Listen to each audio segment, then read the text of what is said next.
son chapas, paneles y correas. Me van diciendo si estoy compartiendo bien el escritorio, si me escuchan. Sí, profe, se ve y se escucha bien. Fenómeno.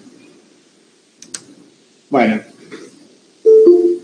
vamos a dar ingreso todavía a algunos que se están conectando. Ya calculo que ya están casi todos, así que vamos empezando con la clase. Bueno, como ya dijimos en la primera clase, nosotros nos abocamos en el trabajo práctico a resolver un ejemplo en particular. Tomamos el tema de un edificio industrial y dentro de lo que es ese edificio industrial fijamos un montón de pautas que de ninguna forma están fijas y no suponen un análisis cada vez que nos enfrentemos a un nuevo desafío como ingenieros civiles. O sea, en general los problemas son mucho más abiertos y la cantidad de información preliminar que ustedes tienen para resolver el trabajo práctico, de ninguna manera es lo habitual. En general, hay muchas decisiones que tomar en cada uno de los aspectos de la materialización de un edificio.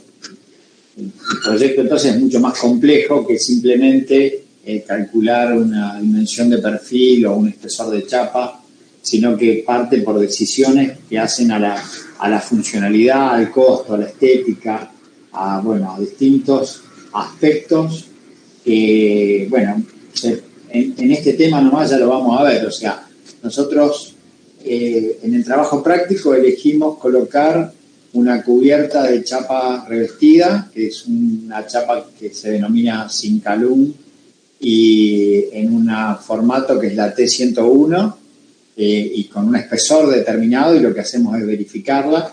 Sin embargo, tenemos muchas posibilidades a la hora de generar lo que podríamos llamar la piel de un edificio, y de un edificio industrial en particular.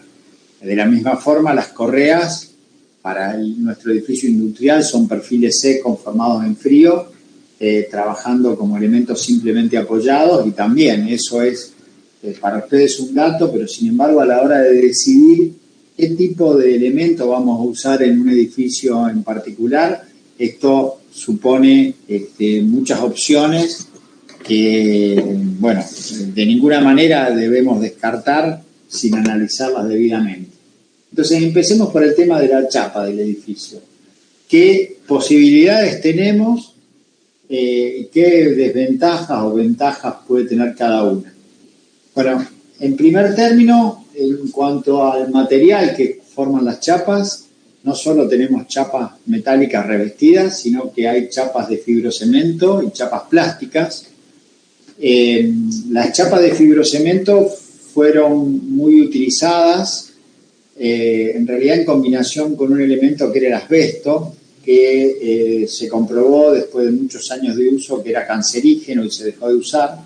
Sin embargo, hoy existen alternativas donde el fibrocemento no tiene asbesto y sigue siendo una posibilidad para resolver cubiertas y cerramientos.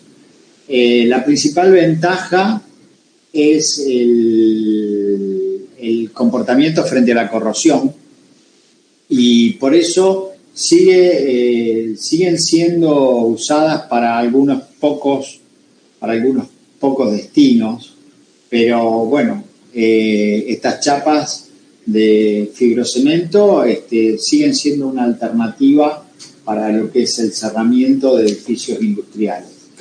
La otra alternativa, y esta siempre en uso, es usar chapas plásticas. Acá la más usada, la más económica, la más difundida es la de PRFB. Esa chapa es realmente muy económica, pero y presenta la ventaja de ser chapas translúcidas. Nos dan la posibilidad de la entrada de luz, de iluminación natural en nuestro edificio industrial. La principal limitación que tienen es su corta vida útil, o sea, los rayos UV la degradan rápidamente, prácticamente, si bien hay distintas calidades y espesores de chapas de plástico reforzado, de PRFB, esas chapas de fibra de vidrio reforzadas con fibra resultan muy sensibles al paso del tiempo. El sol las deteriora, se vuelven completamente frágiles y bueno, en términos de algunos pocos años, 3, 4, 5 años, basta que tengamos una caída de granizo o cualquier singularidad que las chapas empiecen a tener problemas de hecho de romperse y obviamente sean intransitables. Por eso es recomendable, si vamos a usar este tipo de chapa, usarlas en los laterales y no en las cubiertas, pero bueno, siempre van a ser una alternativa por su bajo costo. Hoy tenemos chapas con mejor característica respecto a la duración, inclusive hasta las chapas pueden llegar a ser no solo translúcidas sino transparentes, y bueno, hay chapas de policarbonato inclusive que repiten las ondas de las chapas de acero revestida que vamos a usar, que se pueden usar con mejor prestación en lo que es cubierta, mejor calidad en lo que es el paso de la posibilidad de iluminación, son más transparentes, digamos, o directamente transparentes. Bueno, y directamente hay chapas construidas que se pueden usar en cubiertas y sobre todo también en cubiertas opacas. Ahí los costos empiezan a ser poco competitivos frente a la chapa metálica, pero bueno, muchas veces resuelven problemas como los que están asociados a la corrosión, donde finalmente presentan su punto más débil las chapas metálicas. Finalmente y claramente pasamos a las chapas metálicas, ¿no? Y ahí hay que mencionar primero que aleaciones de aluminio, de zinc o de cobre presentan comportamientos de muy buena performance frente a la corrosión. Lo que ocurre es que, como dijimos antes, al igual que las chapas de policarbonato o las chapas de plásticos construidos, lo que tienen son costos muy distintos a los que pueden ser las chapas de acero, en particular lo que funciona, que es el acero revestido. Estas chapas de aluminio se usan, se comercializan internacionalmente, igual que las chapas de zinc y de cobre. Lo que ocurre es que por su costo quedan básicamente confinadas a proyectos especiales. Por ejemplo, el cobre presenta la gran ventaja de tener un óxido adherente, igual que el aluminio, y torna a un color rojizo que le da una característica arquitectónica muy particular. Por eso, para algunos usos, en guardillas, en lugares donde arquitectónicamente se ve, se siguen usando cubiertas de cobre por el resultado estético que tienen. El aluminio sigue siendo en industrias con mucha corrosión, como puede ser la industria del papel, sigue siendo una alternativa, y de hecho hay aleaciones de aluminio que todavía son y serán siempre comercializadas internacionalmente. Lo mismo con la chapa de zinc. Con respecto a la chapa de zinc, a mí me tocó hace años estudiar el cambio de techo del Teatro Colón y bueno, para conservar el criterio arquitectónico original, en realidad se recubrió con chapas de zinc. O sea que estas alternativas, aunque parezcan extrañas, chapas de aleaciones de aluminio, de zinc y de cobre se siguen usando. Lo que ocurre es que claramente a costos muy diferentes de lo que es el acero revestido. Y acá sí entramos en lo que sería la gama de chapas de uso más frecuente. Y ahí básicamente lo que tenemos es una lámina de acero, una chapa de acero conformada de muy pequeño espesor. Normalmente, acá abajo está señalado, los espesores los espesores comerciales más comunes son 0,5 milímetros o 0,71 milímetros, que se denominan chapa 25 y 22. De esas dos chapas surge la mayoría de los conformados habituales con los que se resuelven hoy los edificios industriales.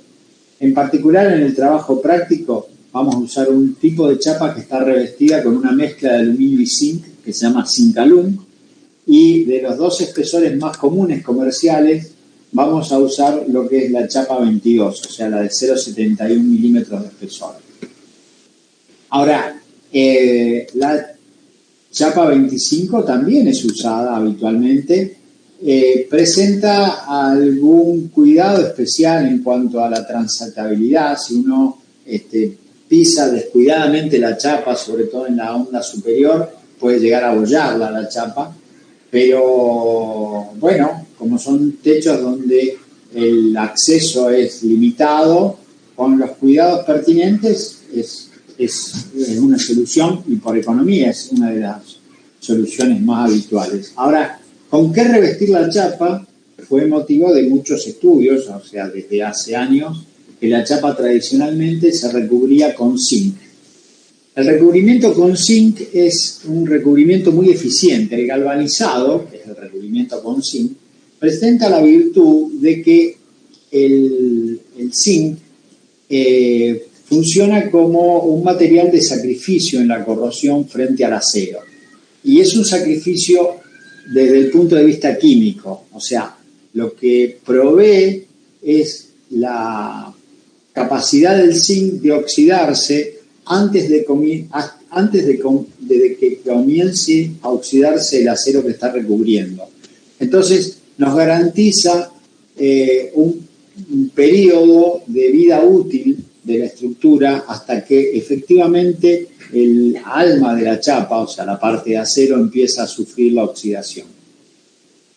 Otra alternativa que durante muchos años intentó competir con la chapa recubierta en zinc era el recubrimiento con aluminio.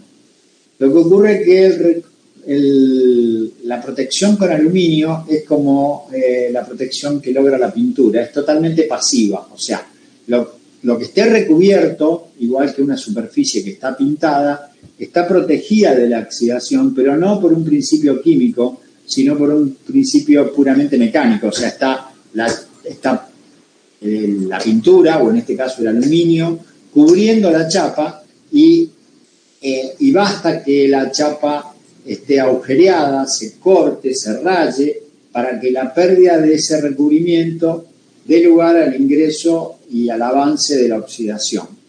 Entonces, ¿qué ocurría con esta chapa de aluminio? En los lugares donde la chapa se corta porque empieza o termina la chapa, o donde la tengo que agujerear para poner un bulón o para colocar una instalación posterior, donde la chapa sufre alguna rayadura importante, empieza el problema prematuro de corrosión que a contraposición con la protección activa que presenta el zinc era claramente desfavorable.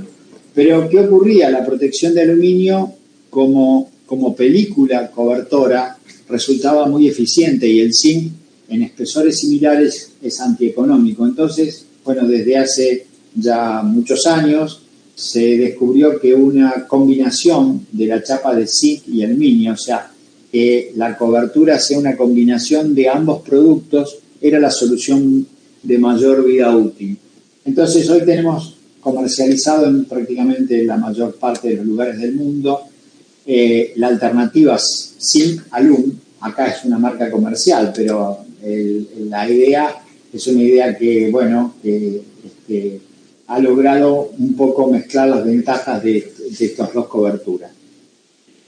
Y obviamente cualquiera de estas, y en particular la que actualmente tiene más mercado, que es la combinación de aluminio y zinc, además puede y mejora a su vez en su vida útil y en su terminación con un proceso de prepintado. O sea, la misma chapa pintada logra finalmente una mayor vida útil y por supuesto una mejor terminación estética.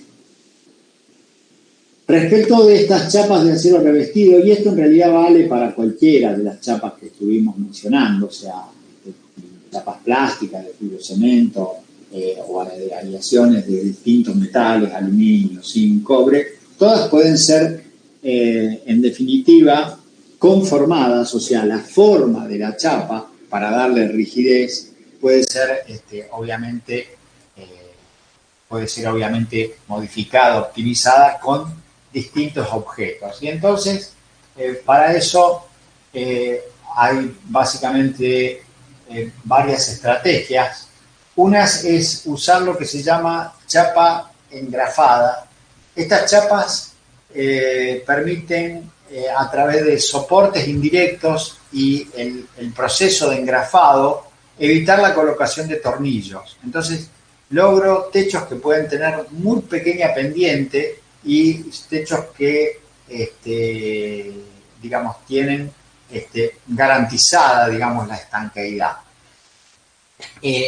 Estas chapas engrafadas son una solución de muy alta prestación frente al posible ingreso del agua. Pero después, bueno, tenemos las ondas tradicionales donde la unión entre chapa y chapa ya no es un engrafado, es simplemente un solape, que funcionan correctamente con pendientes de cubierta mayores al 10%.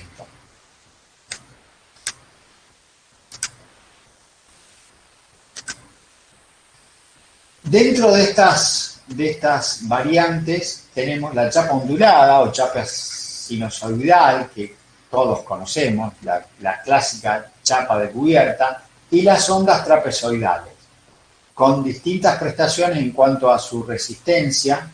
Tenemos, vamos a mencionar, que son las comercialmente más usadas actualmente en el país, la T90, la T98, la T101, es la que vamos a usar en el trabajo práctico. Finalmente, a través de la combinación de chapas y elementos de aislación, como pueden ser poliuretanos, logramos paneles que nos sirven de paneles de cubiertas, paneles laterales, y son los mismos paneles que muchas veces se usan para cámaras frigoríficas. O sea, un panel formado por una chapa superior, poliuretano inyectado y una chapa inferior, que haría las veces de cielo raso de terminación interior, o lo mismo con poliestireno. Obviamente la capacidad del poliuretano en cuanto a la aislación es muy superior a la del polietileno, y además la chapa inyectada de poliuretano tiene mucha mejor adherencia a la chapa base de acero y logra realmente una estructura compuesta, digamos, muy eficiente. O sea, la chapa poliuretano chapa forma un sándwich mucho más resistente, con mejores calidades de aislación que chapa poliestireno chapa. Pero bueno, como siempre, la cuestión económica entra en el análisis de estas variantes para ver cuál es el panel óptimo, digamos. Acá yo estoy logrando además una excelente aislación térmica. La otra forma de lograr la aislación térmica es la forma tradicional, donde la cobertura de chapa tiene una lana de vidrio que es a su vez por debajo de la chapa, soportada por una malla plástica o metálica que evita que esta lana mineral o lana de vidrio, hoy por hoy la que se usa normalmente es esta denominada lana mineral, y bueno, es la encargada en este caso de proveernos de la aislación térmica. Respecto a las chapas, salteo un minuto para mostrarlo. Sería la que mencioné, la chapa engrafada, la chapa U45, en lo que es nuestro mercado. Estas chapas normalmente se conforman en obra, por lo tanto se pueden hacer faldones tan largos como sea necesario, y evita entonces que haya empalmes longitudinales de chapa, y los empalmes transversales están dados por un clip que normalmente permite la libre dilatación, que sería la parte inferior, donde tiene este engrafado que permite agarrar una segunda pieza que a su vez en el plegado de la chapa sobre sí misma y sobre el clip de apoyo hace que la chapa quede fijada a la correa o a la estructura principal y entonces no hay ningún agujero que haga peligrar la estanqueidad, o sea, nada nos permitiría que ingrese agua al interior del edificio. Estas soluciones de chapa engrafada con clip que además permiten la libre dilatación, permiten resolver enormes cubiertas sin la necesidad de haber hecho ningún agujero para la colocación de la chapa.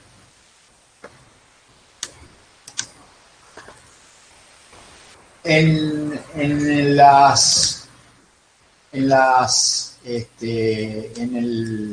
capítulo o en el Dropbox, donde podemos ver distinta información, hay un capítulo donde hay tablas y en particular tenemos las tablas y las formas de las chapas que vamos a usar comercialmente, y acá vemos, por ejemplo, una gama de colores para chapas prepintadas. Acá estamos viendo la chapa ondulada. Ahora vamos a ver rápidamente chapas trapezoidales. Esta es la chapa T98 y más adelante un tren de conformación, la chapa ondulada, la chapa T101. Esta es la que vamos a usar en el trabajo práctico, fíjense. Esta sería la clásica chapa ondulada. Esta es la chapa que vamos a usar en el trabajo práctico. Esta es una chapa con algo más de rigidez, se llama T98.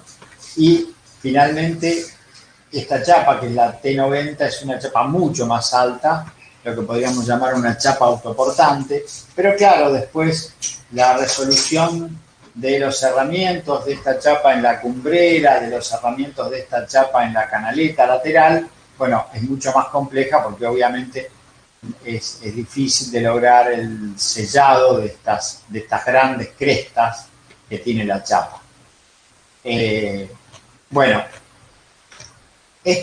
todas estas alternativas de chapas tienen por parte de los proveedores tablas que nos ayudan a elegirlas desde el punto de vista de su capacidad mecánica, o sea, de su resistencia y rigidez.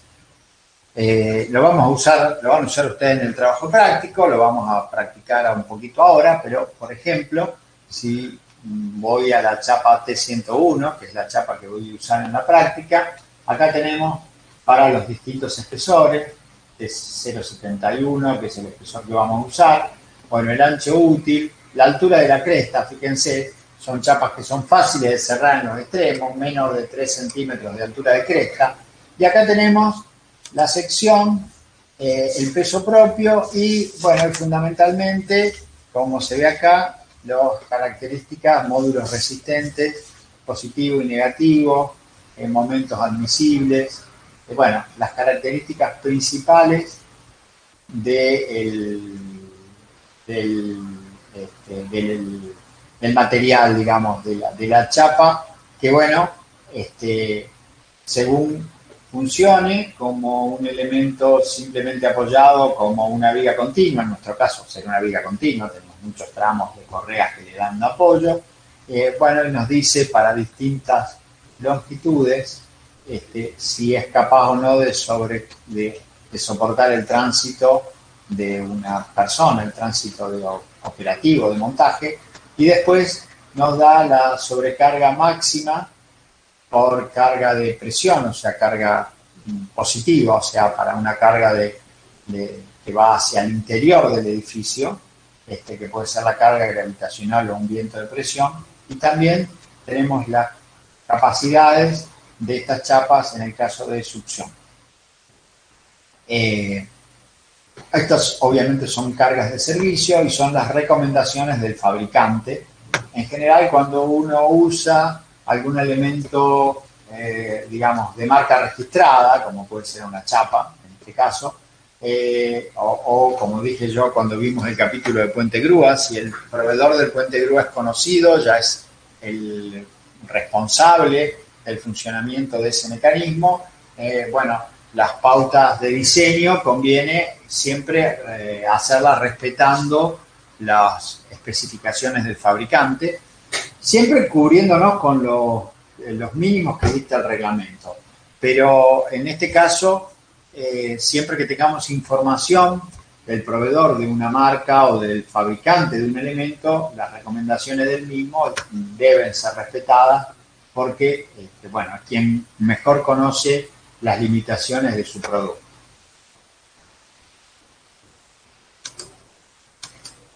Bueno, entonces, como decía recién,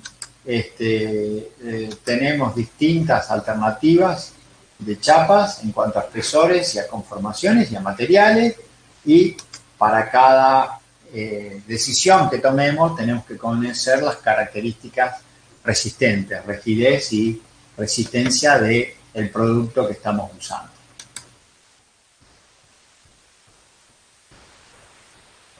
Entonces, resumiendo esto, lo que debería quedar claro es que nosotros, de todo este universo de posibilidades, de materiales y de conformados, de elementos que pasan a ser de simplemente una chapa de cubierta a paneles, que son combinaciones de materiales para lograr además mejor prestación frente a la aislación térmica seguramente.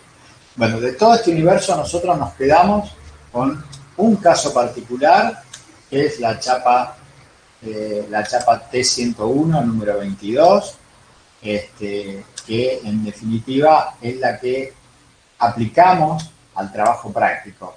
Pero no quiere en absoluto esto significar que es la mejor solución. Es una solución posible de las que, bueno, en cada edificio real nosotros vamos a tener que enfrentarnos. O sea, es una solución habitual, es una solución económicamente competitiva, pero claramente no es la única posibilidad. Las necesidades de aislación, las necesidades de iluminación natural, muchas veces nos llevan a que tengamos que combinar soluciones o que usar otro tipo de solución para el problema concreto que tengamos que resolver. Bueno, algo parecido va a pasar con las correas. Antes de pasar con las correas y de ir al ejemplo de nuestra T101, ¿quieren hacer alguna pregunta, algún comentario sobre lo que es el chapeado, sobre lo que son las posibilidades de chapas?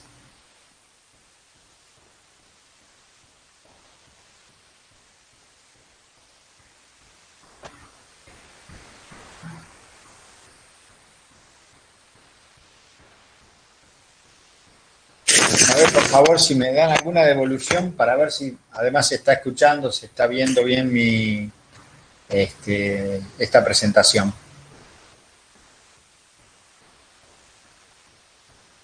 Sí, profe, se ve bien, no hay duda. Bueno, fenómeno. Seguimos adelante y ahora vamos a lo que son las correas.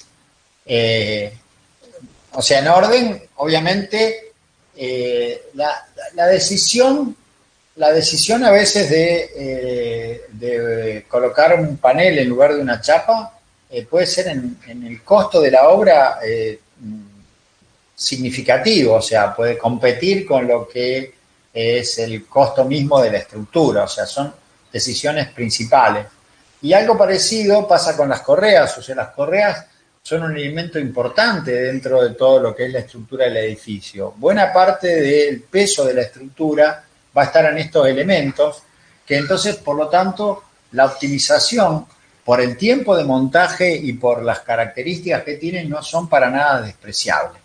Entonces, ¿qué alternativa tenemos con las correas? Bueno, las correas, ustedes ya conocen el trabajo práctico y tienen una idea clara de qué son las correas. Son los elementos primarios que soportan la chapa y que transmiten las cargas de viento, las sobrecargas, directamente desde la chapa a la estructura principal. ¿Qué ocurre? La separación entre las chapas, la separación entre las correas, perdón, está dominada por la resistencia de la chapa. Por ejemplo, en este caso de chapas de onda baja, como puede ser la ondulada, la T101, la T98, chapas de acero revestidas, normalmente vamos a estar en separaciones de chapas que están entre 1 metro y 1,5 metros.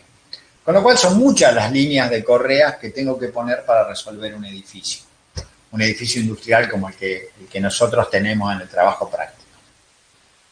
¿Qué alternativas tenemos para esas vigas, que son las correas? Bueno, una alternativa que ustedes habrán visto y no es poco eficiente como elemento estructural es hacer un reticulado con hierros redondos.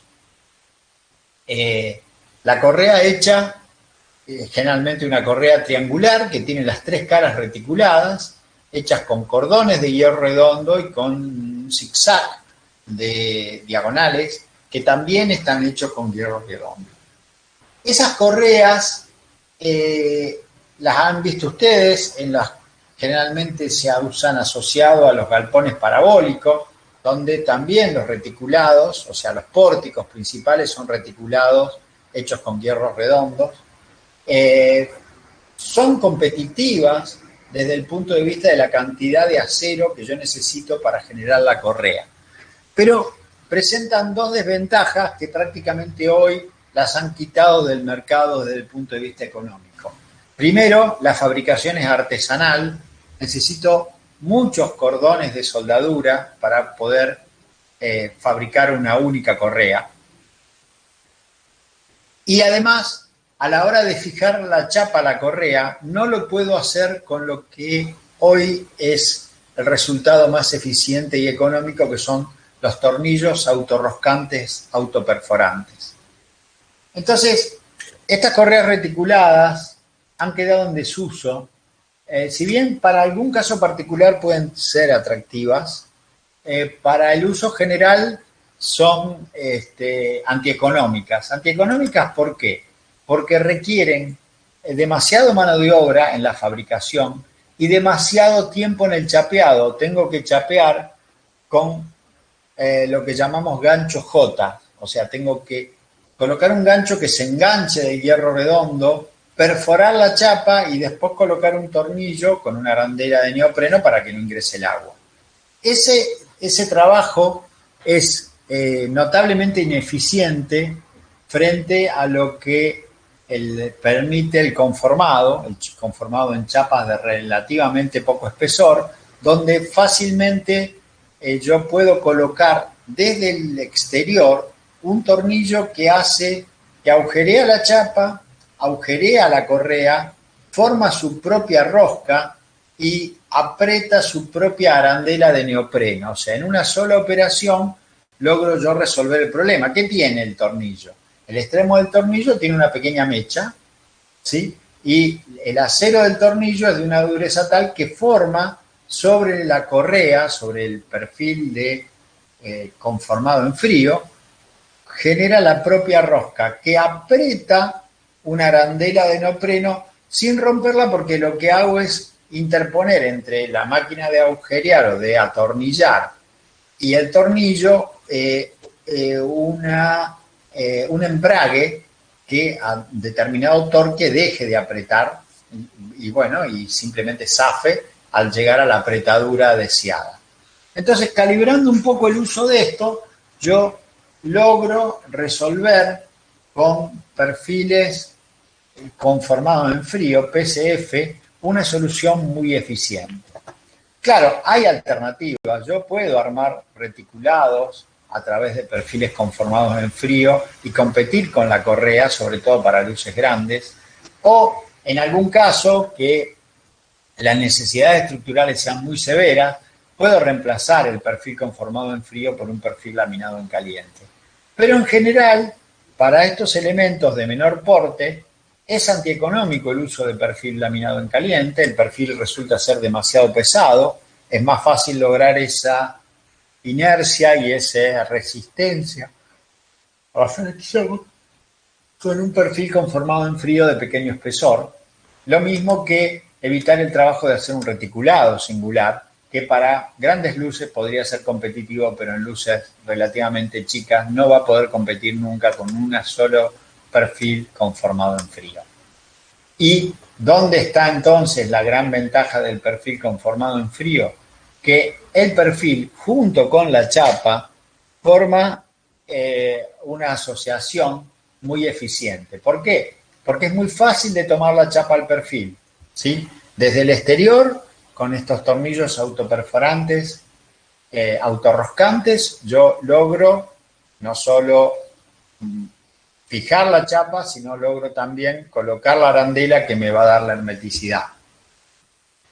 Además, al fijar la chapa con estos tornillos, la chapa provee al perfil conformado en frío de estabilidad lateral en la cara exterior, o sea, en la cara superior, en una chapa de techo, en la cara externa, en un perfil que forma un lateral del edificio. Entonces, para las cargas positivas, o sea, las cargas que van hacia el interior del edificio, cuando hay que tomar la estabilidad frente al pandeo lateral torsional en un momento de tramo, la chapa se encuentra arriostrada. Y además, como voy uniendo chapa, con estos tornillos autoperforantes, autorroscantes, todo el plano de la chapa termina formando un diafragma. Con lo cual, el diafragma que forma un faldón del techo, el diafragma que forma un faldón de lateral, hacen que las cargas perpendiculares a la correa, o sea, las cargas, aún las cargas gravitacionales que se puedan dar en el plano del techo, no requieran de la resistencia de la correa, porque el mismo chapeado, al estar una chapa unida a la otra, forma un diafragma en su propio plano. Entonces, en particular, estas chapas conformadas en frío tienen dos tipos de secciones que son las más eficientes, que son los perfiles C y los perfiles Z, y en los perfiles Z lo que llamamos los perfiles que son solapables, o sea que tienen labios que rigidizan las alas, como lo tiene el perfil C, pero que además permiten que se solape una correa Z con la siguiente. Y eso permite resolver lo que se llaman correas solapadas continuas. Entonces, ¿cuál es la aplicación más común? Bueno, cuando uso el perfil C, que es un perfil que tiene labios que rigidizan el ala, por eso no es un U, es un perfil C, el perfil generalmente elegido como más eficiente, la mayor parte de las veces lo vamos a usar como correa simplemente apoyada. Esto va a agilizar muchísimo el montaje. Fíjense, estas correas tienen un apoyo fijo y un apoyo móvil. El apoyo móvil es simplemente el cambio de agujeros en uno de los extremos de las correas o de clip de fijación, de agujeros redondos, normales, a agujeros ovalados cortos o ovalados largos. Esto me da mucha flexibilidad en el montaje. Yo no necesito una extremada precisión ni forzar los tornillos para ajustar los bulones, para ajustarlos a la correa, porque la correa tiene holgura en el sentido longitudinal. Claro, si yo quiero optimizar el uso de la correa y tener un diagrama de momentos más amigable, y algo de esto vimos en Mecánica 1 cuando explicamos el uso de lo que es una viga Gerber. ¿Esto qué sería? Esto sería hacer de la viga C una viga continua. Lo que pasa es que yo tendría que empalmar la viga, y empalmar un perfil conformado en frío flexión no resulta muy atractivo, resulta complejo para lo simple que debería ser un elemento tan repetitivo como una correa. Entonces, ¿qué hacemos? Hacemos tramos con algún pequeño voladizo donde interponemos una articulación, donde con alguno o algunos pocos bulones yo tomo la continuidad, pero a través de lo que sería una articulación y un empotramiento. De esa forma, esta viga continua está formada a tener los puntos de inflexión o puntos de momento nulo en las articulaciones que ya están planeadas. Y puedo lograr, si elijo correctamente las longitudes de los voladizos y de los tramos intermedios, puedo lograr un diagrama de momento donde los momentos de apoyo sean similares a los momentos de tramo. Entonces, con respecto a la viga simplemente apoyada, si bien tengo una mayor complejidad de montaje, logro menores deformaciones y menores esfuerzos, con lo cual las vigas terminan siendo más livianas que las vigas simplemente apoyadas. Claro, hay que hacer un balance entre lo que ahorro de acero por lograr un mejor diagrama de momento que con lo que gasto con un montaje que se vuelve más complejo y con piezas que ya no son todas iguales, sino que hay que irlas optimizando según la cantidad de tramos, según el diagrama de cargas que quiero estar resolviendo. Finalmente, a medida que aumenta la luz, estas correas simplemente apoyadas se van volviendo necesariamente menos eficientes y para lograr la rigidez y la resistencia pasa a ser lo más competitivo colocar lo que sería una correa continua. Esa viga continua es una viga continua muy particular para que sea eficiente y es una viga formada por correas Z solapadas. ¿Cuál es el truco?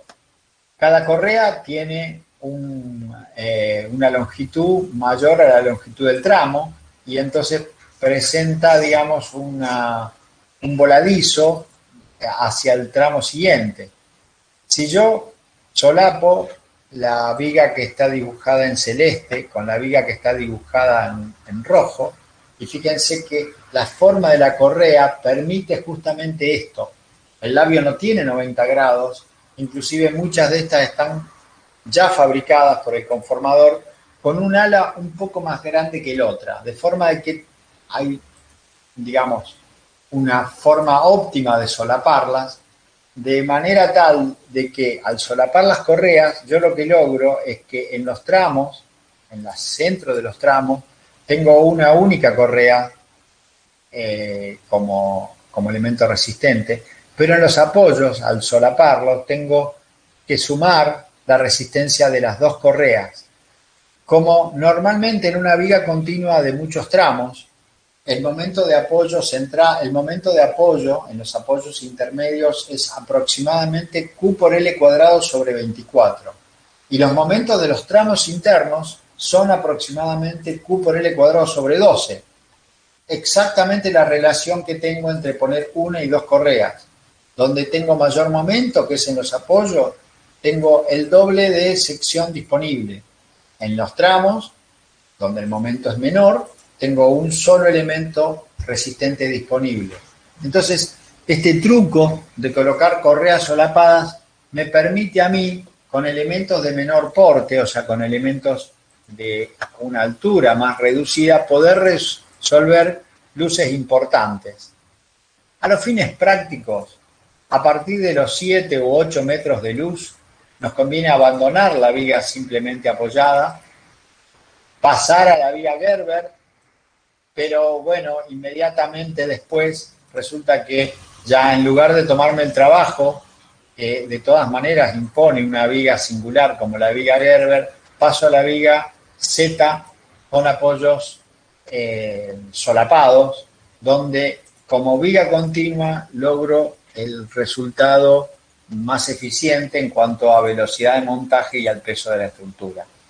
Entonces digamos que por encima de los 7 u 8 metros y hasta los aproximadamente 10 metros de luz, esta solución resulta ser una solución muy competitiva porque aunque es necesario que la correa sea más larga que el propio tramo, no hay ningún problema en proveer y montar, por ejemplo, elementos de 12 o un poco más de 12 metros de longitud, ya que son así fácilmente fabricables y transportables.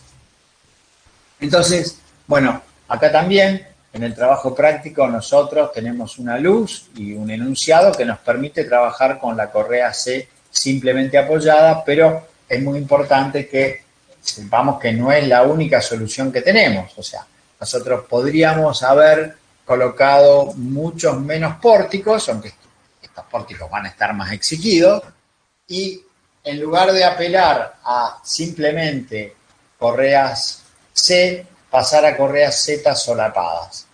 Obviamente, y como nos pasa en la necesidad de que el trabajo práctico sea realizado en un único cuatrimestre, esto desde el punto de vista de la resolución matemática es más complejo y, bueno, por suerte para ustedes, el trabajo práctico lo vamos a resolver sobre el formato más simple, que es sobre estas correas simplemente apoyadas. Bueno.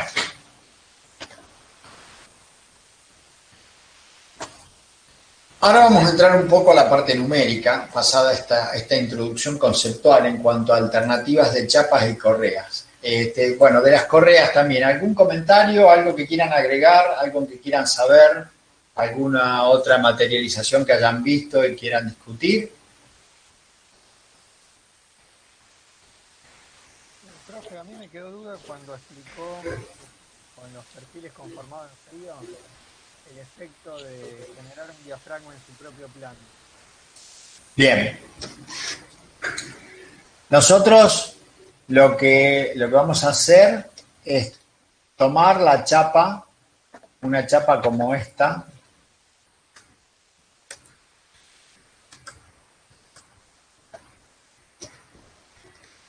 Esta chapa, acá donde yo tengo colocado el mouse, la manito, vamos a tomarla con un tornillo autorroscante, autoperforante a la correa. ¿Sí? Vamos a poner típicamente en cada chapa, vamos a poner 3 o 4 tornillos que van tomando la chapa a la correa. Al ir logrando esta continuidad entre la chapa y la correa, ahora vamos a ver la correa,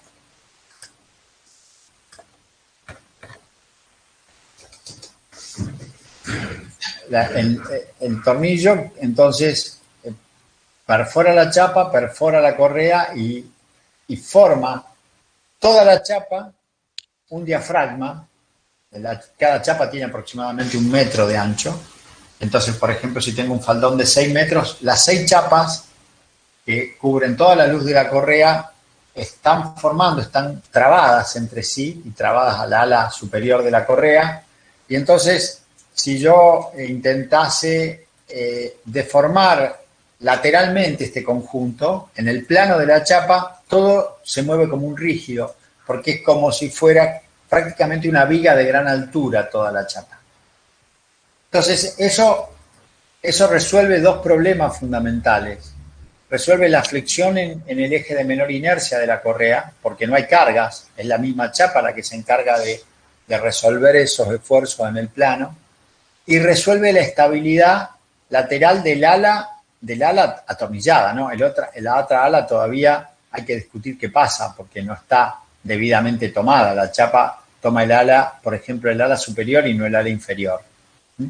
A ese diafragma me refiero, o sea, el diafragma que forma el conjunto de las chapas unidas entre sí y unidas al ala superior o al ala exterior del perfil conformado en frío, que en definitiva es la correa, que junto con la chapa le da forma a este cerramiento. Está bien, ahora sí.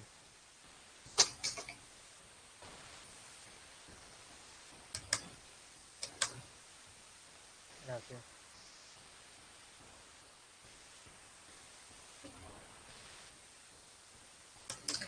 Bueno, vamos a ver un poco la selección de la chapa. Vamos a ver la selección de la chapa aplicada un poco al trabajo práctico, que es lo que ustedes tienen, o sea, la información que ustedes tienen. Ustedes tienen estas tablitas disponibles. Vamos a la T101. Acá tenemos chapa T101. ¿Y qué tenemos? La capacidad de sobrecarga, ¿sí? O de presión de viento para distintas luces. Ven, por ejemplo, vamos a poner, por ejemplo, 1,60 m, que es más o menos la separación entre correas que tenemos nosotros. Para 1,60 m y para la chapa de 0,71 milímetros de espesor, cuando se trata de una correa continua de muchos tramos, de más de 2 tramos. Bueno, tenemos acá indicada la capacidad resistente en kilonewton por metro cuadrado, ya sea por flexión o por deformación. Obviamente hay que cuidar ambas, no puedo permitir que sea demasiado deformable la cubierta, pero tampoco puedo permitir que no tenga la resistencia necesaria. Entonces, nosotros vamos a buscar algún caso particular, a ver qué está ocurriendo con estas características, digamos, de rigidez y resistencia de la chapa. Entonces vamos a un ejemplito numérico. Igual que este ejemplo numérico, ustedes tienen que hacer lo mismo, exactamente lo mismo en el trabajo práctico. Entonces, recordemos un poco cuáles son las principales acciones y bueno, enseguida vamos a ver que en general la acción determinante para el diseño de la chapa es la acción del viento. Entonces, vamos por esto que estábamos mostrando recién. Supongamos que tenemos una chapa T101 de número 22, o sea, de 0,71 milímetros de espesor, que, similar a lo que nos pasa en el trabajo práctico, la chapa funciona como un elemento continuo con más de 3 tramos, o sea, siempre tengo muchas correas, digamos, que hacen cada faldón o cada lateral de la estructura, por ejemplo, más de 3 tramos, y con una separación entre correas de nunca mayor a 1,60 m. Entonces, como le mostraba yo recién, voy a la tabla de chapas, entro con más de 3 tramos, entro con 1,60 m y leo la capacidad que tengo de la chapa para cargas de presión. Tengo por flexión una capacidad de 2,63 kilonewton por metro cuadrado, que en realidad es menos, es más limitante, digamos, es más baja que la capacidad que tengo por deformación, que sería de 3,23. Entonces vuelvo acá y esta capacidad, la limitante entonces, tiene que ver con la resistencia. Esto siempre es carga de servicio, porque así lo informa el fabricante. O sea, esta sería la carga admisible de presión que puedo llevar. Vuelvo a la tabla de la chapa y ahora veo qué pasa en la succión. Entro de vuelta con la luz de 1,60 m, 0,71, más de 3 tramos, y acá ustedes llegan a ver donde yo estoy resaltando. Sí, se ve, profe. Bueno, el 2,47 domina sobre el 3,63, o sea, de vuelta la resistencia está limitando, es más limitante que la deformación. Con ese valor, el 2,67, bueno, coloco acá qué pasaría para la succión. O sea, yo no puedo admitir más de 2,63 kilonewton por metro cuadrado de presión hacia el interior del edificio, ni puedo admitir más de 2,47 kilonewton por metro cuadrado de succión en el edificio. ¿Por qué son distintos estos dos valores? Uno empuja y uno chupa. Sí, pero ¿por qué? ¿Cómo es la chapa? Y bueno, no es simétrica. ¿Está?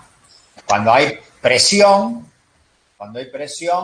por ejemplo, en el tramo se comprime el borde superior de la cresta y se tracciona el ala inferior, y al revés cuando hay succión. Como la capacidad de la sección, al no ser simétrica, no es la misma para momento positivo que para momento negativo. ¿Se entiende, no?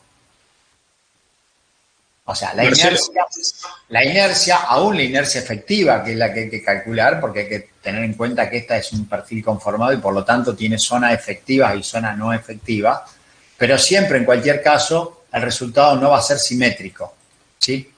Voy a tener una inercia para momento positivo, una inercia para momento negativo, afectadas por las zonas efectivas, pero en cualquiera de los dos casos también voy a tener unas distintas distancias al centro de gravedad que van a dar lugar a módulos resistentes positivos y negativos que son distintos, ¿sí? Módulos resistentes efectivos, positivos y negativos. En ese juego de valores es que no es lo mismo para esta chapa un valor de carga positiva que un valor de carga negativa. Bueno, básicamente lo tomamos del fabricante, pero si tuviésemos que hacer nosotros, estudiar este perfil conformado en frío, que es la chapa en definitiva, estudiando sus zonas eficaces y calculando su inercia eficaz y su módulo resistente a flexión, llegaríamos a esa conclusión que, bueno, como vemos acá, bueno, ahí se ve claramente, al ser distintos estamos hablando de que lo que obviamente no es igual es el módulo resistente a flexión para, digamos, la cresta comprimida o para el valle comprimido. Sí, me querían hacer una pregunta. Sí, yo quería hacer una pregunta. ¿Podés volver a la tabla anterior? Sí, a la de las chapas. ¿De dónde sacas? Sí, esa.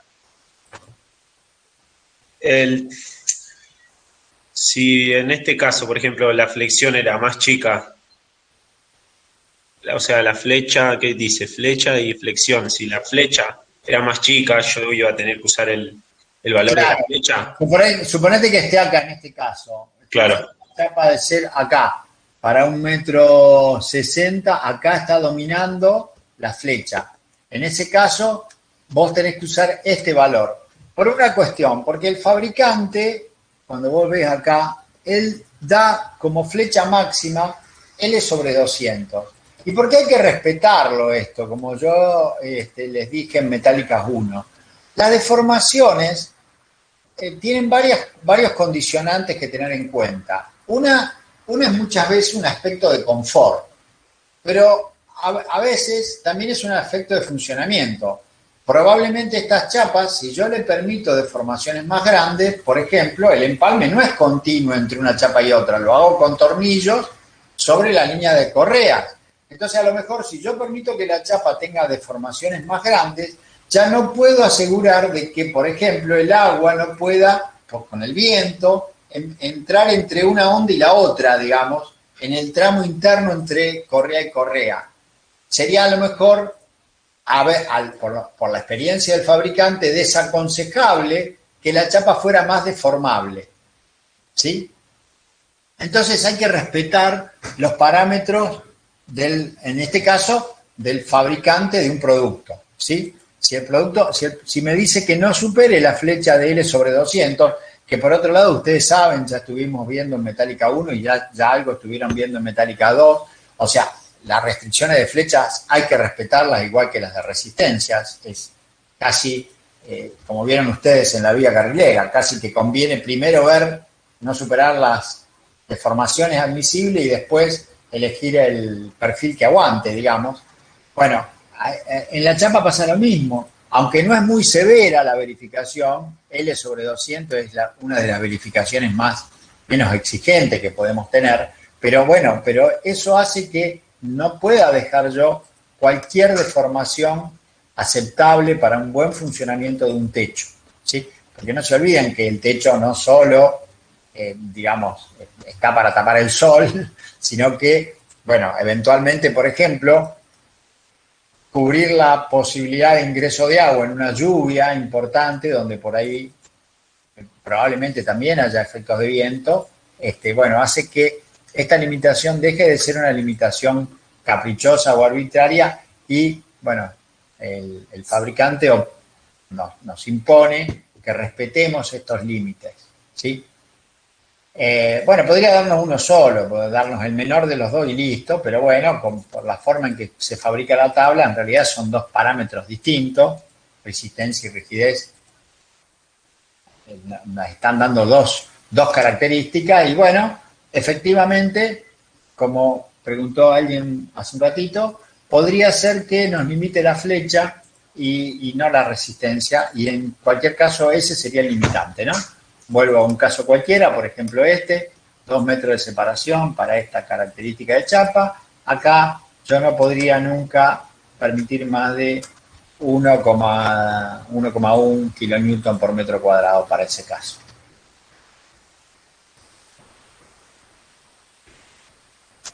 Ahora, esto parecen cargas muy grandes, ¿no? O sea, para una chapa, cargas del orden de 2,5 kilonewton por metro cuadrado, son 250 kilos por metro cuadrado que está soportando aproximadamente, tanto en sentido positivo como negativo. Creo que se entendió, está claro por qué no son iguales, ¿no? La chapa no es simétrica, no tiene la misma resistencia positiva que negativa. ¿Sí?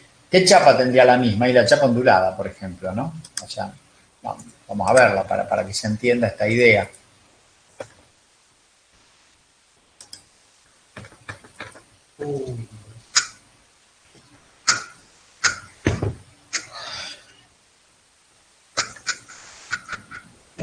El acanalado no debería haber por lo menos diferencias sensibles.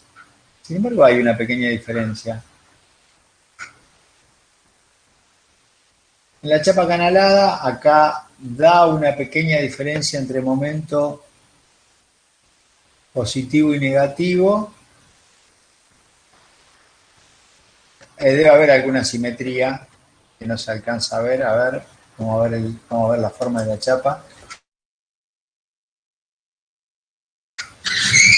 Claro, en rigor la chapa, fíjense que si bien en la onda es simétrica, siempre debe terminar con la onda superior para poder empalmarse debidamente y que no ingrese el agua. Entonces, en rigor, tampoco es totalmente simétrica. Los remates la hacen asimétrica. ¿Se entiende?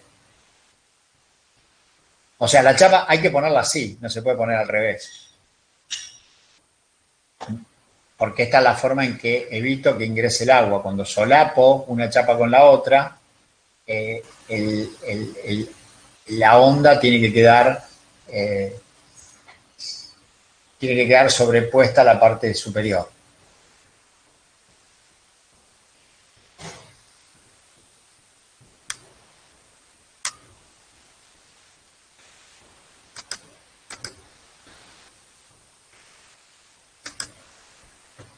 Bien, ahora estos valores que son cargas de servicio, entonces,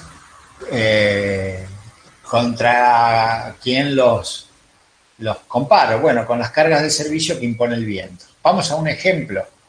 Esto presten atención porque inmediatamente van a hacer ustedes un ejemplo numérico de una correa y tienen que hacer cálculos muy parecidos a esto que los vimos en las clases pasadas, ¿no? Yo necesito definir parámetros de viento.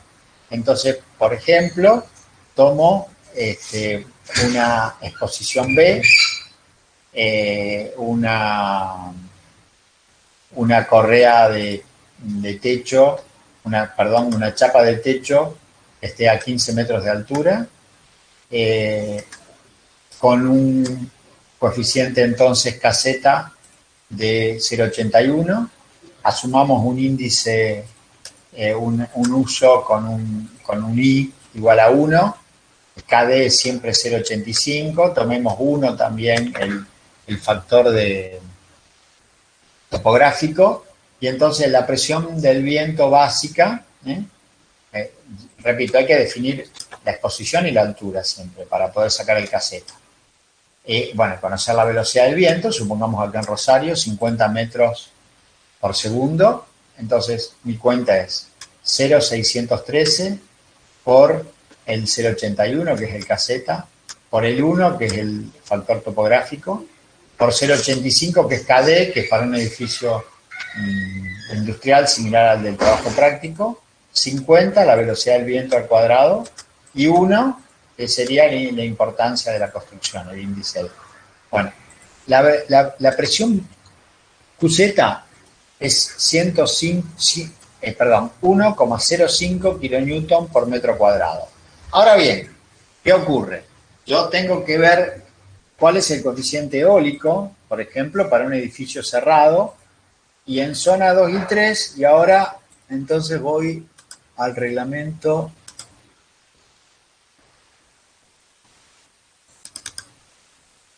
Vamos al reglamento, perdón, el 101, acción del viento, reglamento. Esto que, bueno, ustedes ya lo vimos en la clase pasada, hay que aprender a usarlo, hay que practicar un poco esto y vamos, por ejemplo, para un techo con una altura menor que 20 metros, con un ángulo menor a 10 grados, esto es para ver un ejemplo simplemente, y me pregunto yo, en zona 2 o en zona 3, que son las zonas críticas, ¿qué está pasando con la chapa? Entonces voy a la cubierta y me pregunto cuál es el área efectiva. Bueno, acá el área efectiva, ustedes saben que va a ser bastante limitada. ¿Por qué? Porque yo entre correas estoy tomando 1,60 m. Por lo tanto, para 1,60 m, yo tendría que multiplicar el 1,60 m por el área crítica, que podría ser muy pequeño, podría ser del ancho de una onda solamente, y eso lo penalizaría demasiado, pero yo sé que tengo que tomar el máximo entre eso y 1,60 m, perdón, dividido 3.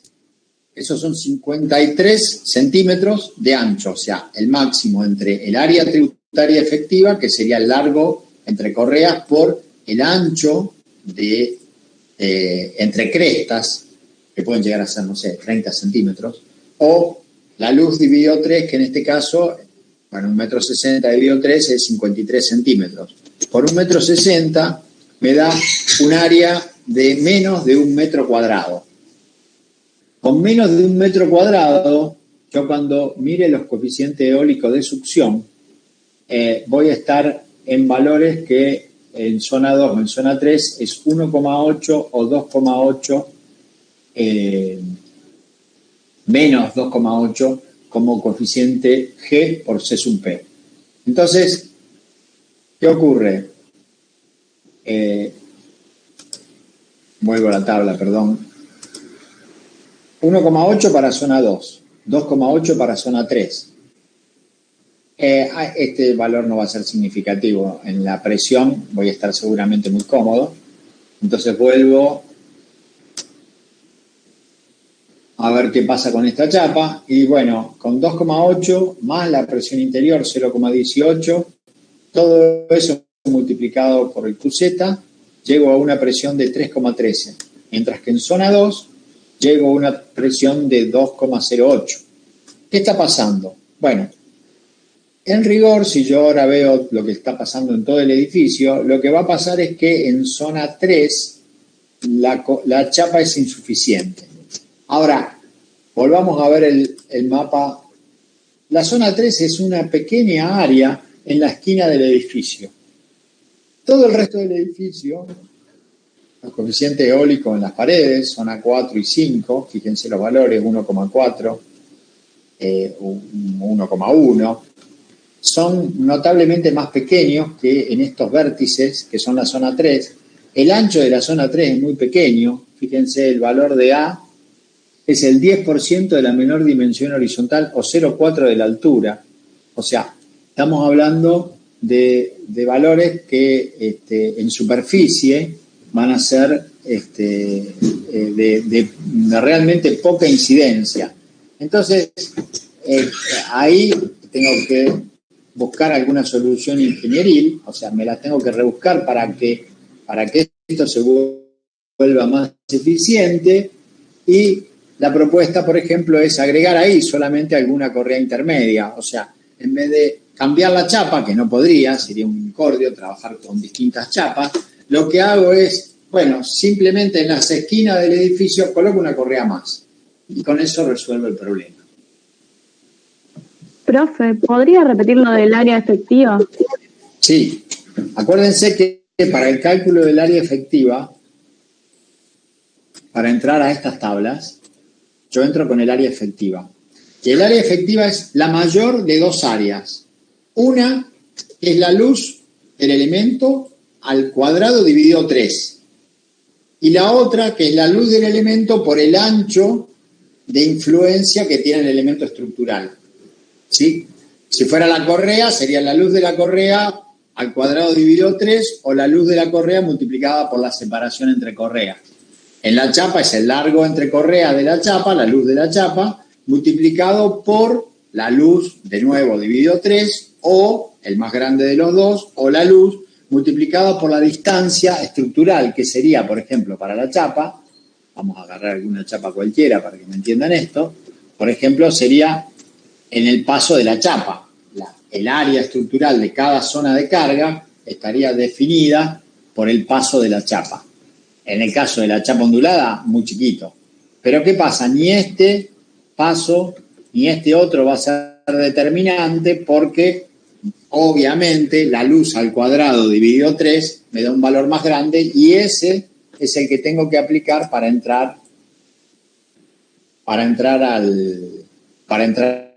a la tabla. Bien, gracias. El paso entonces está ahí en las mismas tablas de Sierra. Claro, sí, claro. Claro, es una información, a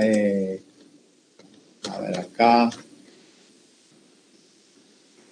está, Por ejemplo, para la T101, que sería la del trabajo práctico,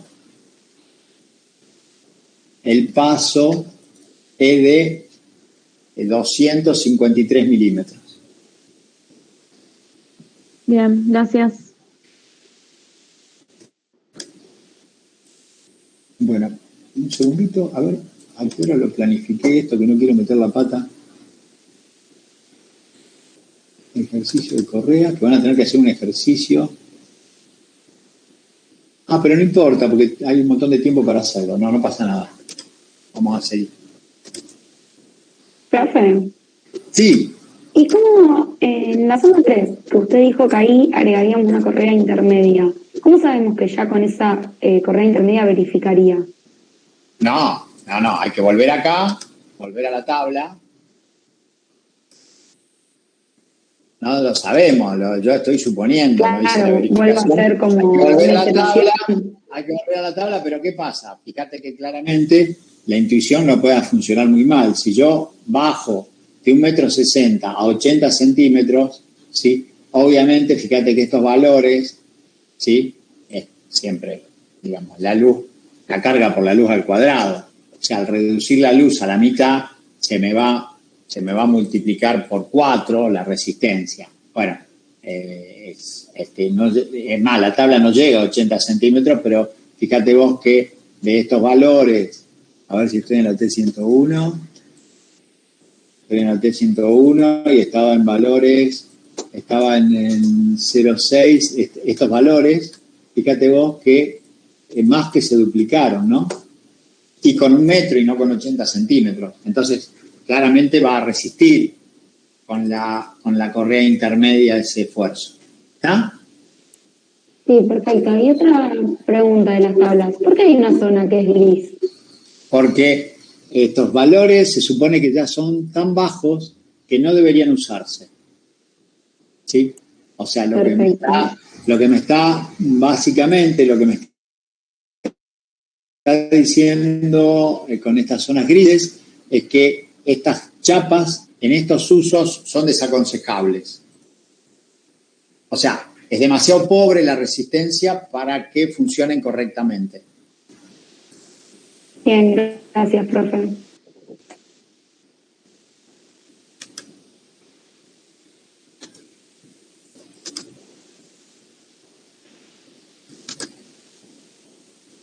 Bueno, respecto del cálculo de la correa, que es lo que ustedes van a tener que practicar ahora inmediatamente, que ya lo veníamos viendo en forma precaria, pero lo veníamos viendo en Metálicas 1, cómo funciona un perfil C simplemente apoyado, con la enorme ayuda de tener una chapa que funcione como diafragma, digamos, como elemento de arrastramiento. Básicamente, ¿cuáles son las cargas que tengo que considerar? Tengo que considerar la carga LR, la carga sobrecarga de techo. Tengo que considerar el peso propio, la carga D. Fíjense que yo ya las dibujo independientemente. ¿Por qué? Porque la carga LR, el reglamento la define por superficie en planta, ¿sí? Mientras que la carga D o sea, medida en el plano horizontal, mientras que la carga D, el peso de la chapa, va a estar repartido por la verdadera longitud de la chapa. Entonces, por eso la dibujo inclinada en el largo de la chapa, ¿sí? La separación entre correas se mide en verdadera magnitud, la distancia que hay realmente entre cada correa, considerando la inclinación del techo. Esta separación entre correas, si yo la proyecto en horizontal, obviamente la tengo que multiplicar por el coseno del ángulo que forma la chapa con respecto al plano horizontal. A su vez, la carga vertical, que es la carga gravitacional, tanto LR como la carga D, en realidad tiene dos componentes. Una componente que sería la carga por el seno del ángulo alfa, que va al plano del chapeado, cuyo valor lo toma la chapa y por lo tanto no me afecta. Y una componente que es la carga multiplicada por el coseno de alfa, y esa sí es la que va a producir la flexión en la mayor inercia del perfil C. Entonces, fíjense qué consecuencias trae como carga por metro en la correa, y con esa carga voy a calcular la flexión y el corte, la carga D y la carga LR. La carga D la tengo que multiplicar por la separación S,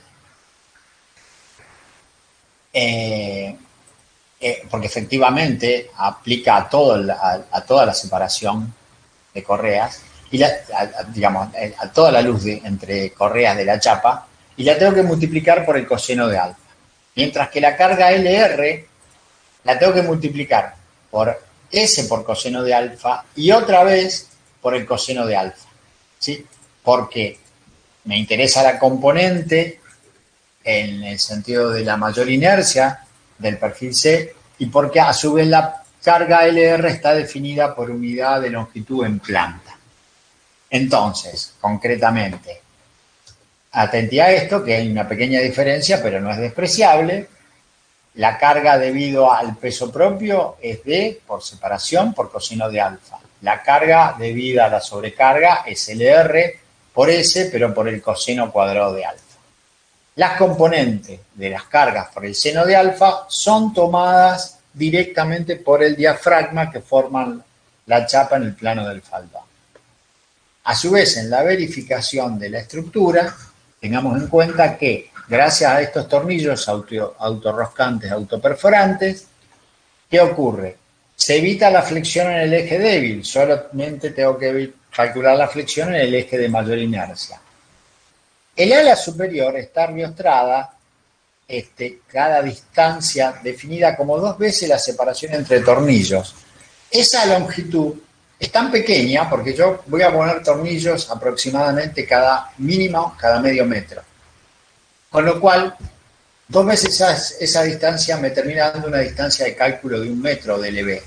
Con 1 metro de LB vamos a ver que en las tablas de perfiles C, todos los perfiles C resultan no afectados por el pandeo lateral torsional, o sea, desarrollan todo su momento sin que aparezca la posibilidad de inestabilidad lateral. Eso no ocurre en el caso de la succión.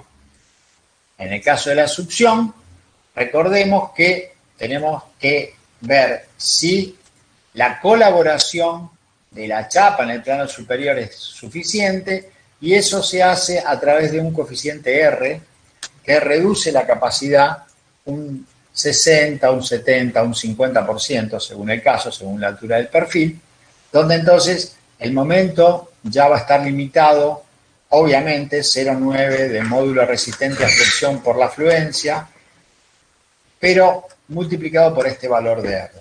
Claro, si esta verificación en el caso de succión no es suficiente, o bien redimensionamos la correa, o bien podemos colocar una tilla intermedia y sí pasar a la verificación de pandeo lateral torsional. En ese caso, la tilla, el objeto que tiene es simplemente cortar la longitud de pandeo del ala no vinculada a la chapa, o sea, del ala interna. Y ahora, entonces, vamos a ver un poquito algunas consideraciones para que a ustedes les resulte más simple el cálculo de las correas como elementos simplemente apoyados.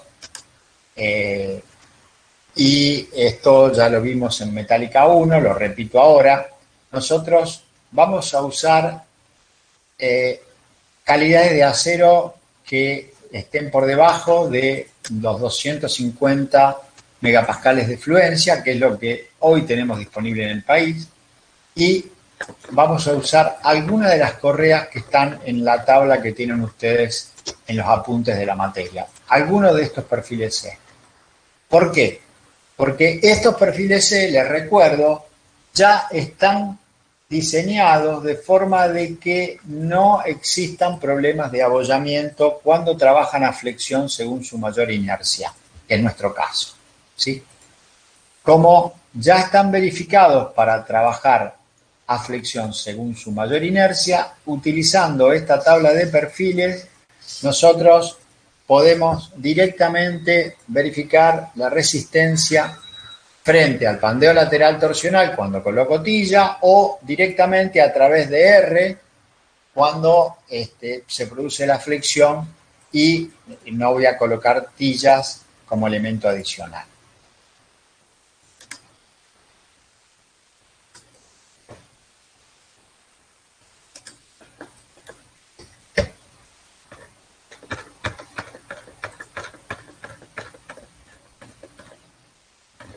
Entonces, estos son los perfiles que vamos a usar con esta geometría que estamos viendo ahora.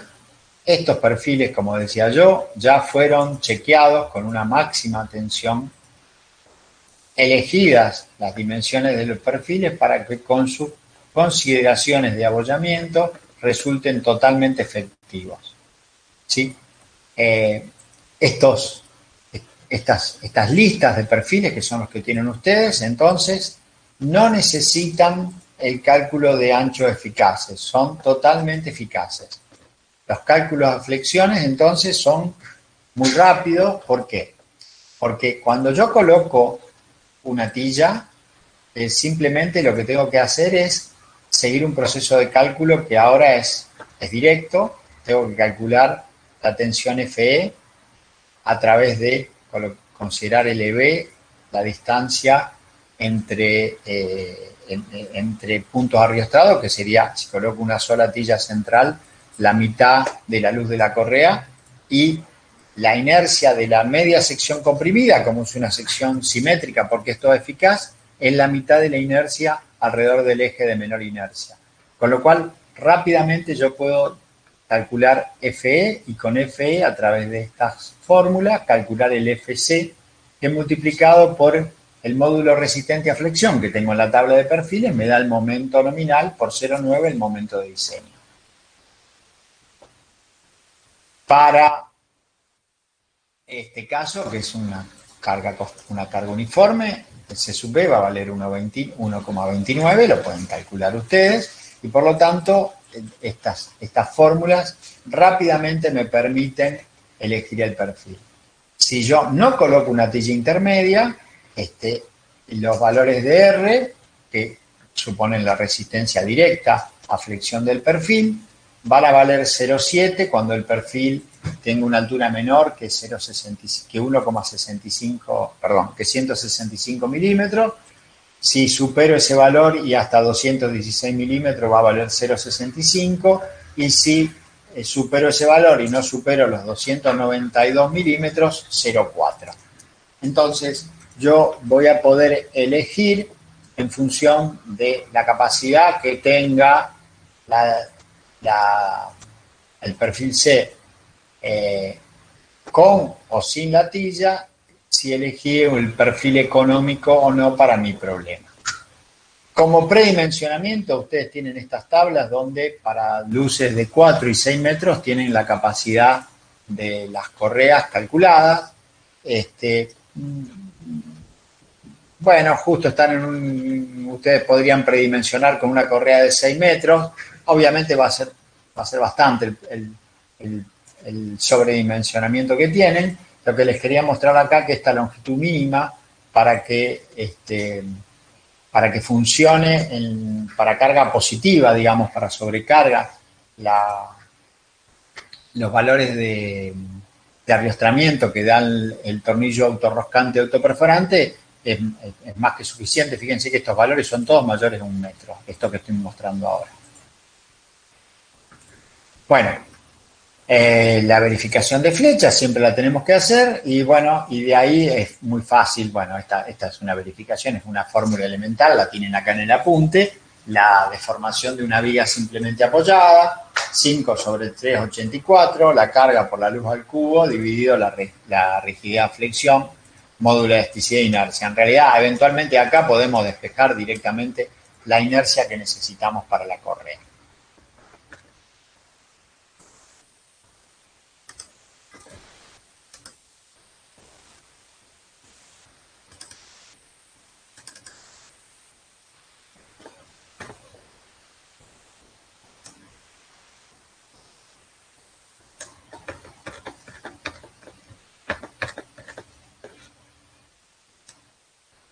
La sobrecarga de techo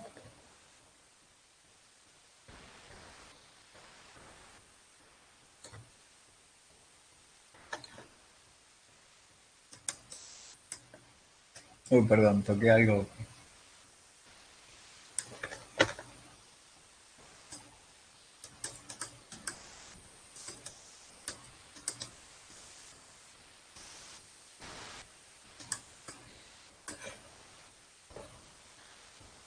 La sobrecarga de techo se calcula con el apartado 4.9 del reglamento 101. Para cubiertas planas o con pendientes, responde a esta expresión, 0,96 kN por metro cuadrado, que va multiplicado por dos coeficientes que eventualmente son iguales a 1 o menores que 1. Nunca puede ser menor que 0,58 kN por metro cuadrado ni mayor que 0,96 kN por metro cuadrado. Y depende de dos cuestiones, del área tributaria y depende de la pendiente de la cubierta. Entonces, ¿qué ocurre? Acá nosotros vamos a tener dos casos.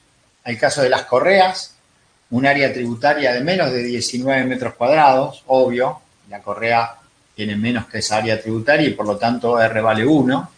Y los pórticos principales, cuando calculemos la viga de techo, los pórticos principales, vamos a tener un área tributaria mayor a 56 metros cuadrados y por lo tanto R va a valer 0,6. O sea, fíjense acá, pasa algo parecido que con el viento, o sea, hay dos situaciones de carga distintas.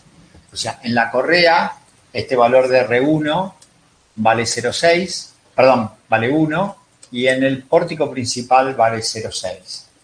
En cuanto a la magnitud R2, que depende del ángulo que forma el techo, R2 recién es menor que 1, o sea, empieza a ser afectado por estas fórmulas cuando F es menor que 4.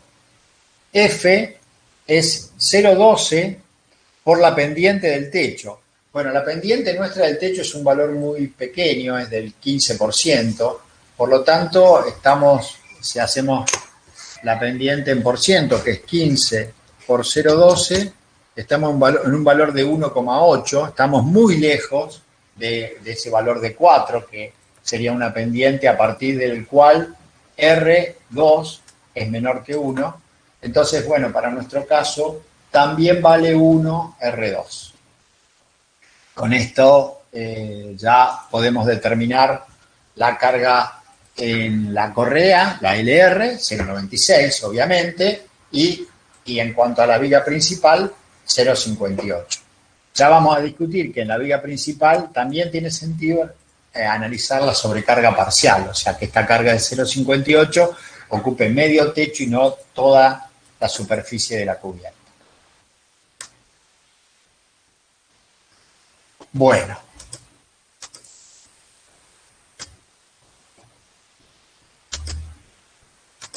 Bueno, vamos a hacer un descansito de 15 minutos y a las 1:30 vamos a ver un ejemplo de cálculo de correa.